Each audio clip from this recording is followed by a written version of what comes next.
Hello friends, welcome to my YouTube channel Hindi romantic कहानियाँ। आज के इस वीडियो में हम एक ऐसे हिंदी कहानी को सुनाएंगे जिसका शीर्षक है प्यार का पंचनामा। तो कहानी के शीर्षक से ही आपको पता चल गया होगा दोस्तों कि इस कहानी में एक ऐसे कपल के बारे में बताएंगे जो एक से अधिक लोगों से प्यार और रोमांस करते हैं। तो चलिए कहानी को शुरू करते हैं। शहर के कॉलेज में पढ़ने वाला अमित छुट्टियों में अपने गाँव आया तो उसकी माँ बोली, मेरी सहेली चंदा आई थी, वह और उसकी बेटी रंभा तुझे बहुत याद कर रही थी।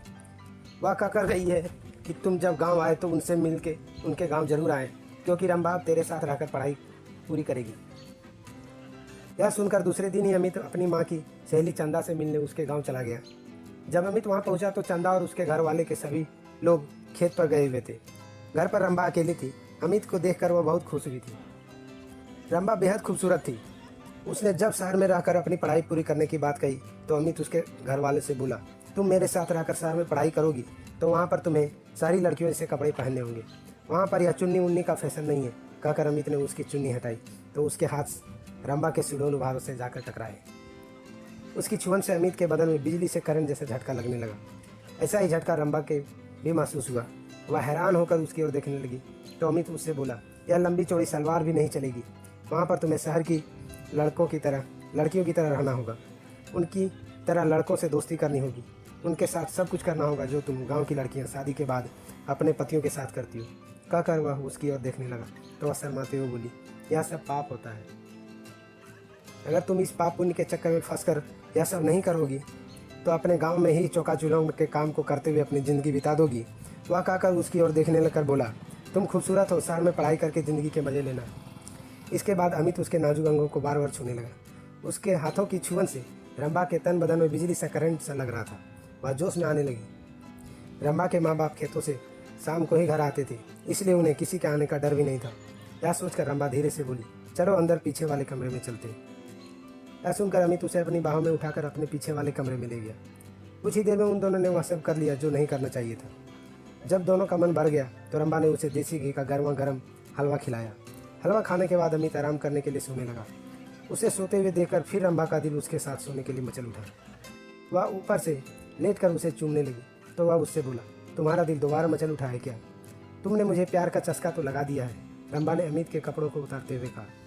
इस बार वे कुछ ही देर में प्यार का खेल खेल कर पस्त हो चुके थे, क्योंकि कई बार के प्यार से वे दोनों इतने थक चुके थे कि उन्हें गहरी नींद आने लगी। शाम को जब रंभा के माँ बाप अपने खेतों से घर लौटे तो अमित को देखकर खुश हुए। रंभा भी उसकी तारीफ करते हुए थक नहीं रही थी। वह अपने माँ बाप से बोली, जब मैं शहर में अमित के साथ पढ़ाई करूँगी। यह सुनकर पिताजी बोले, तुम कल ही इसके साथ शहर चले जाओ, वहाँ पर खूब दिल लगाकर पढ़ाई करो। जब तुम कुछ पढ़ लिख कर जाओगी तो तुम्हें कोई अच्छी सी नौकरी मिल जाएगी, तुम्हारी ज़िंदगी बन जाएगी। फिर किसी अच्छे घर में इसकी शादी कर देंगे। आजकल अच्छे घर के लड़के पढ़ी लिखी बहुत चाहते हैं। रंभा की माँ ने कहा। तो अमित बोला, मैं दिन रात इसे पढ़ाकर इतना होशियार बना दूंगा कि फिर ये अच्छे पढ़े लिखों पर भारी पड़ जाएगी। रंभा की माँ ने अमित को खाने के लिए अच्छे पकवान बनाए। खाना खाने के बाद बात करते हुए उन्हें जब रात के 10 बज गए तब उन्हें सोने का इंतजाम उन्होंने ऊपर वाले कमरे में कर दिया। जब अमित सोने के लिए कमरे में जाने लगा तो चंदा रंभा से बोली, कमरे में 2 पलंग है, तुम भी वहीं सो जाना। वहाँ पर अमित से बातें करके शहर के रहन सहन और अपनी पढ़ाई लिखाई के बारे में अच्छी तरह पूछ लेना। यह सुनकर रंभा मुस्कुराते हुए बोली, जब से अमित घर पर आया है तब से मैं उससे खूब जानकारी ले चुकी हूँ। पहले मैं एकदम अनजानी थी, लेकिन अब मुझे इतना होशियार कर दिया है कि मैं अब सब कुछ जान चुकी हूँ, असली ज़िंदगी क्या होती है। यह सुनकर चंदा खुशी से मुस्कुरा उठी। वे दोनों ऊपर वाले कमरे में सोने चले गए। कमरे में जाते ही दोनों एक दूसरे पर टूट पड़े। शहर में आकर अमित ने रंभा के लिए नए नए फैशन के कपड़े खरीद दिए, जिन्हें पहनकर वह एकदम फिल्मी हीरोइन जैसी फैशनेबल हो गई थी। अमित ने कॉलेज में उसका एडमिशन भी करा दिया था। जब उसके कॉलेज खुले तो अमित ने अपने कई अमीर दोस्तों से उन दोस्त की दोस्ती करा दी, तो रंभा ने अपनी कई सहेलियों से अमित की दोस्ती करा दी। गांव की सीधी सादी रंभा शहर की ज़िंदगी में ऐसी रम गई कि दिन में अपनी पढ़ाई और रात में अमित और उसके दोस्तों के साथ खूब मौज मस्ती करती थी। जब रंभा शहर से दूसरी लड़कियों की तरह बन संवर कर अपने गांव जाती तब सभी लोग उसे देखकर हैरान रह जाते थे। उसे देखकर उसकी सहेलियां भी अपने माँ बाप से उसकी तरह शहर में पढ़ने की जिद करके शहर में ही पढ़ने लगी। अब अमित उस गाँव की सहेलियों के साथ भी मौज मस्ती करने लगा था। उस रंभा ने ही उसके प्यार का तो चस्का लगा दिया था। तो दोस्तों, ये कहानी आपको कैसी लगी कमेंट कर ज़रूर बताएं।